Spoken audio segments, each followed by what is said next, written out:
The other day, we talked about Buddha, Boo, that fraternity.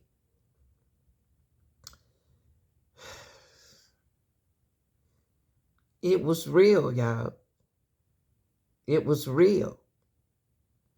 I really feel sorry for these people because that's why I didn't care for Diddy back in the days because he was doing stuff like this, y'all. But he was getting away with it because these people are nice people. And their life was, and their career was destroyed because they thought they was going to get the fame that they was promised. The education. Even though he destroyed that man's life and he had to do all them years in jail, he found himself later. And I'm still proud of him. But don't distort it as if, he and I were bombali. This is someone that destroyed my life. But do I take any joy or any satisfaction with what he is going through? Absolutely not. I am different than maybe other people. No one needs to fail for me to succeed. No one needs to suffer for me. In your Jules Vasquez. Were you aware of nothing to do with Sean Combs' personal life, no interaction. That level, everything was strictly on a professional level. His first big brush with the law about 25 years ago when he was charged in a nightclub shooting along with a young artist on his label, then 21-year-old Moses Shyne Barrow. Rap star Sean Puffy Combs is out on bail. He was arrested after a shooting in a nightclub. Charges have been dropped against his companion, singer-actress Jennifer Lopez. Was charged along with his protege, rap star Jamal Shyne Barrow. That was then. Now Diddy is back in New York. Yeah. I'm not going to do 20 years for nobody, But he had witnesses. Diddy paid them men to lie on him. And he the one the lady said that shot him in the face. She said it. I'm going to let you hear it. I got a video out there. While that younger artist on his Bad Boy Records label that I mentioned, Shyne, was convicted and, in the American style, given a very harsh sentence of 10 total years in prison.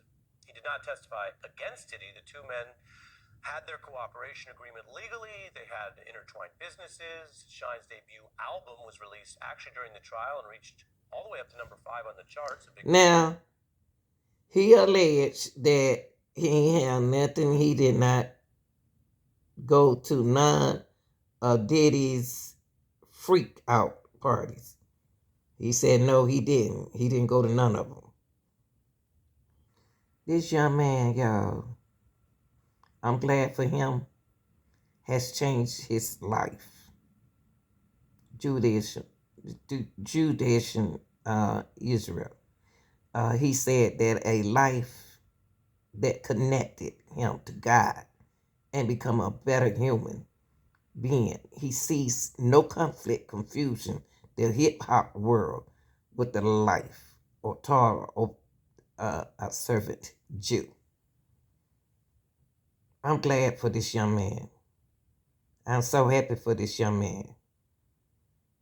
But this how people do you.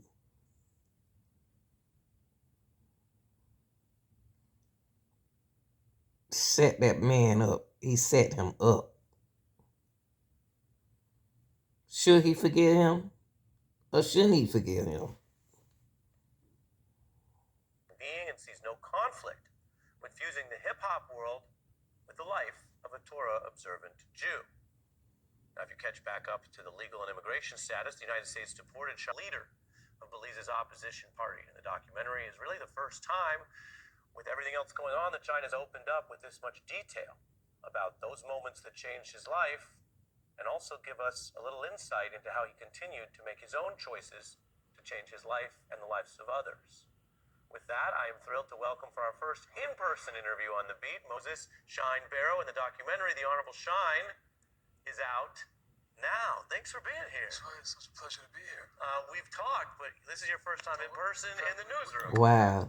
Coffee we had in Brooklyn. Coffee in Brooklyn. That's right. Two Brooklyn guys. It's great to actually. And y'all hear how he talk? He talk just like Diddy them. Not Diddy, but Tupac and Biggie. He sound just like them. I wouldn't wish incarceration on my worst enemy. So I am not in any way the feeling of anything other than compassion for the victims. In particular, Cassie. I think there can be no dispute that she was a victim, and I pray for her healing. I empathize with her. Can relate to the loudness of Diddy's power and celebrity. You a victim too, baby. You a victim too, as well, then Cassie.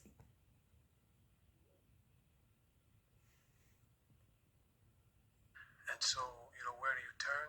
Where do you go? As far as no one would have believed her. I think even when her suit came out, people were very skeptical until the video. And look, y'all, he didn't ask him to talk about Cassie. He said talk about him. How he feel about Diddy while he locked up. You see how his mind controlled?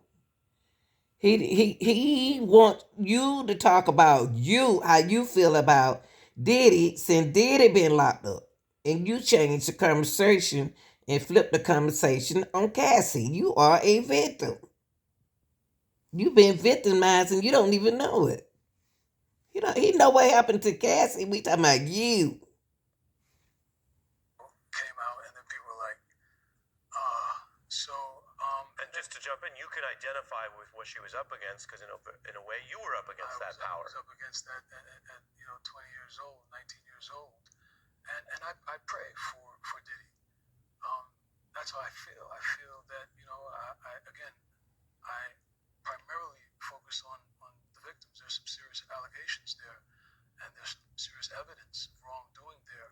But then I pray for him as a human being that he can find it within himself to figure out why he's in the position he's in, because the universe works in a very direct way. Sometimes you may not be guilty of what you're being accused of, but you're guilty of something to have led you to the point where you are, and it's a matter of you reconciling. Wow. This young man still smart. Reconciling.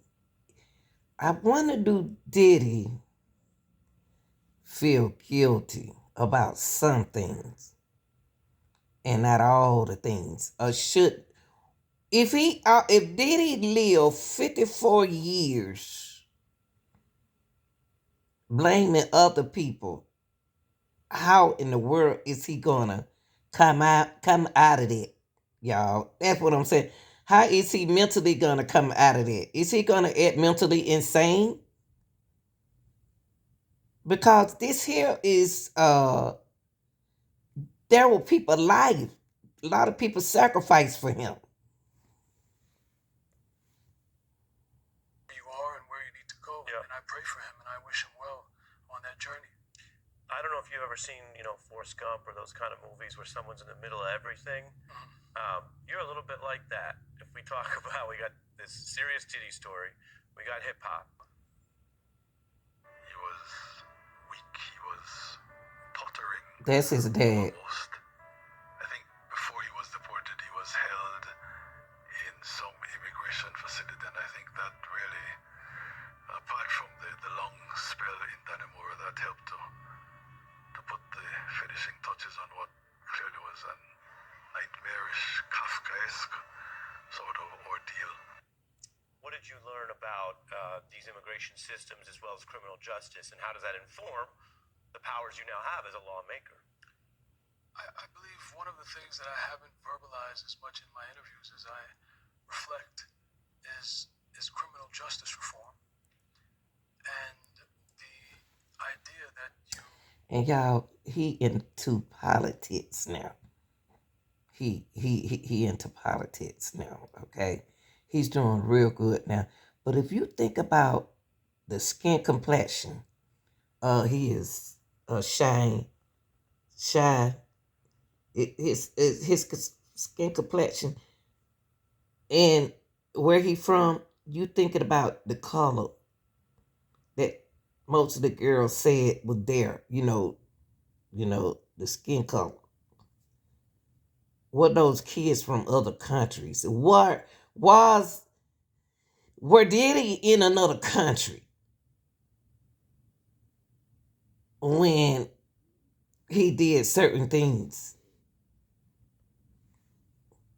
Throw people away because they've made a mistake and they've had involvement in the criminal justice system is bizarre and totally undermines the objective of a safe and secure society. You don't discard people. You fix people. You help people to fix themselves so that they can re-enter society and contribute to society. So that's why it's called a correctional facility. Right.